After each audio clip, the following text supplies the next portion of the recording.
क्या कहेंगे जो आज आपने पैदल मार्च स्टार्ट किया है नॉर्थ कश्मीर से, स्पेशली अगर हम नॉर्थ कश्मीर के सगीपुर इलाके की बात करेंगे, यहाँ से आज आपने अपना पैदल मार्च स्टार्ट किया, क्या मुद्दा और मकसद है इसका? एक्चुअली जो general category, open merit category है, उनका जो हक छीना गया, जो नियर अबाउट 70% लेवल था, और उस कैटेगरी में हार्डली उनको कोटा दिया गया 30 से बिलो। इवन MBBS की बात करेंगे या किसी जॉब की बात करेंगे, वहाँ जो criteria other backward classes SC हो ST हो उनका इंक्रीज़ हुआ है, जबकि जनरल ओपन मेरिट कैटेगरी का डिक्रीज़ हुआ है। जो कैटेगरी वाले पॉपुलेशन है वो हमारे JNK में हार्डली टचिंग 28-30% है, लेकिन उनको जॉब्स में, उनको हर एक चीज़ में 70% कोटा दिया गया, और जो बाकी लोग हैं जो 70% ऑक्यूपाई करते हैं उनको सिर्फ 30%। उस इनजस्टिस के लिए आपको पता होगा दिसंबर 10 से पहले स्टूडेंट्स ने प्रोटेस्ट किया था, डॉक्टर्स ने प्रोटेस्ट किया था, जनरल पब्लिक ने, MP आगा रहुला साहब ने भी प्रोटेस्ट किया था। लेकिन इवन NC ने उस दिन प्रॉमिस किया था 6 महीने तक हम कुछ ना कुछ करेंगे। वो 6 महीने हो गए 10 तारीख को, और 11 तारीख से मैंने रखा था कुपवारा से पैदल march up to Qazigund sole bare footed. मैंने इसके लिए परमिशन ले लिया। अनफॉर्चुनेटली पता नहीं कुपवारा वालों ने नहीं दिया, हंदवारा से मुझे परमिशन था और मैं चलता गया। अब आगे बारामुल्ला है, बारामुल्ला में हम एंटर हो गए इंशाल्लाह। कल आज सोपोर तक चलेंगे, कल सुबह 9 बजे स्टार्ट करेंगे सोपोर से आगे श्रीनगर तक, फिर तीसरे दिन 13 को हम श्रीनगर से कंटिन्यू करेंगे काजीगुंड तक। बारी साहब, आपने वाइट कफन पैटर्न का एक कपड़ा पहना है, इसका मुद्दा और मकसद क्या है? देखिए, अगर आप गांधी जी का आपने सुनी होगी, हिस्ट्री सुनी होगी, वो हमेशा वाइट कपड़ा पहन के ही चलते थे। जितने भी फ्रीडम फाइटर के मतलब लीडर्स, मॉडरेटिस्ट्स, वो सफ़ेद कपड़ा ही पहनते। ये अमन का एक पीसफुल प्रोटेस्ट कर रहा हूँ मैं, नंबर फर्स्ट ये। और मेरे लिए ये दूसरा सेंस भी है कि मैं अब निकला हूँ कफन पहन के। जितने भी ये क्रिमिनल्स है, जो करप्टेड लोग हैं या जो गोन्स कहेंगे, उनके लिए ये वार्निंग है कि आप लोगों ने हर एक चीज़ किया। पहले मैं जॉब करता था, वो आपको ही पता था, टर्मिनेट किया गया। क्यों? क्योंकि मैं रहबर खेल में वो बहुत बड़ा एक्सपोज किया, उसमें बहुत सारे ऑफिशियल्स इन्वॉल्व थे, फेक डिग्रीज पे बहुत सारे लोग थे। फिर मैं जेल था, जेल में 1.5 साल था, उसके बाद मुझे टर्मिनेट किया गया। टर्मिनेशन के बाद मैंने दोबारा वही कदम उठाया कि मैं करप्शन के खिलाफ हूँ, इनजस्टिस लड़ना मैं बंद नहीं कर सकता हूँ। इसलिए मैं वहाँ से मूव हो गया, श्रीनगर रहने लगा। और श्रीनगर में भी फिर बहुत सारी प्रॉब्लम्स, आपको पता है, अरेस्ट हुआ रिसेंटली, उसके बाद बहुत सारे कीचड़ उठाए गए, बहुत सारे।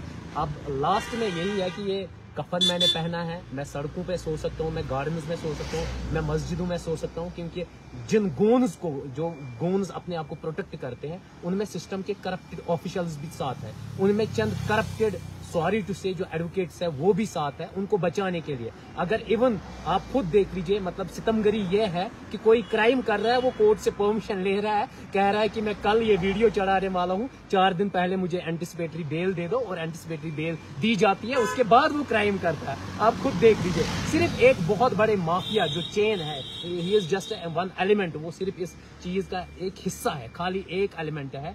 मैंने कहा ना, ये टिप ऑफ आइसबर्ग है जो मैंने अभी निकाला। जो भी NGO है वो कितना पैसा लूट रहे हैं, वो मैंने टिप ऑफ आइसबर्ग आपको दिखाया। रियलिटी अगर आप देखेंगे, वो बहुत गहरा कुआं है जो अब आपस में मिल गए हैं।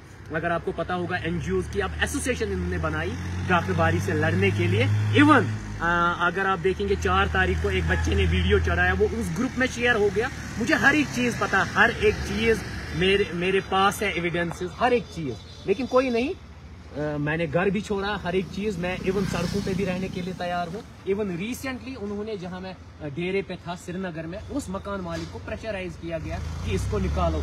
उसने पहले लिया। बारी साहब, एक अहम सवाल आपसे रहेगा।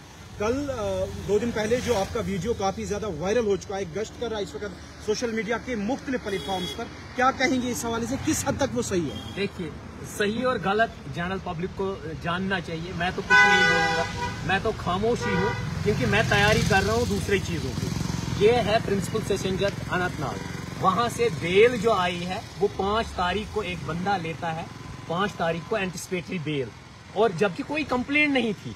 कंप्लेन 8 तारीख को डाली गई, 8 तारीख को वीडियो चलाता है। अब आप खुद देख लीजिए, क्रिमिनल खुद कहता है मैं क्राइम करने जा रहा हूँ, मुझे अरेस्ट मत कीजिए।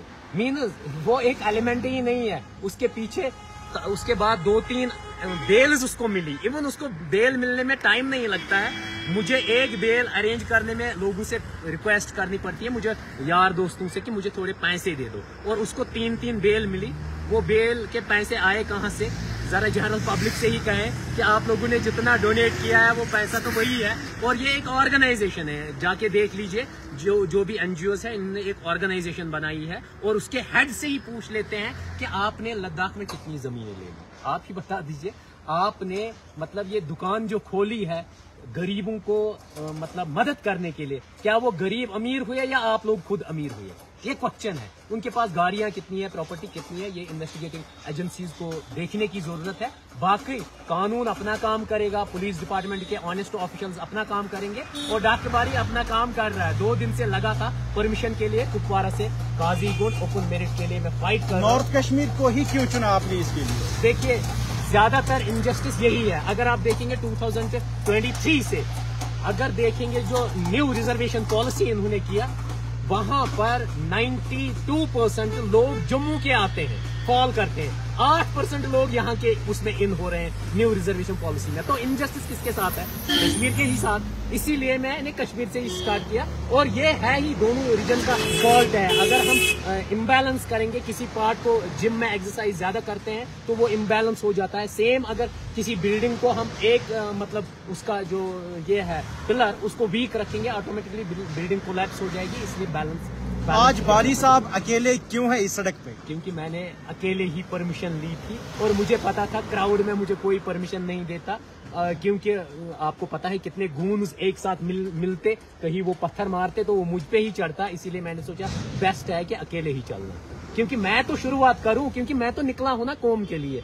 बाकी भी मिल जाएंगे आपको। 6 महीने बाद आप देखोगे बहुत बड़ा रिवोल्यूशन आएगा इंशाअल्लाह। बहुत अच्छे लोग ज्वाइन हो जाएंगे, और 6 महीने बाद मैं आपको दिखा दूंगा कि जो मैंने शुरुआत की थी वो पॉजिटिव प्रोस्पेक्टिव में जाती है या negative. Thank you sir. Thank you.